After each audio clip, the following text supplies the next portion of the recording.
जनाब शहबाज शरीफ साहब, Pakistan peoples party के चेयरमैन बिलावल भुट्टो जरदारी साहब, ये तमाम तर वो क़यादत है जिन्होंने पाकिस्तान को एक नई डायरेक्शन, नई डेस्टिनेशन दी है।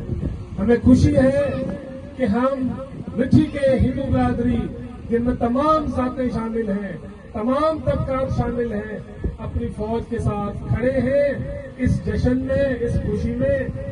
और मैं इसके साथ दरखास्त करूंगा डॉक्टर महेश कुमार मलानी साहब को, जो हमारे इस हल्के से कौमी असेंबली के मेंबर हैं और हमारी क़यादत कर रहे हैं, उनसे दो अल्फाज आपसे मुखातिब होने के लिए माइक उनके हवाले है।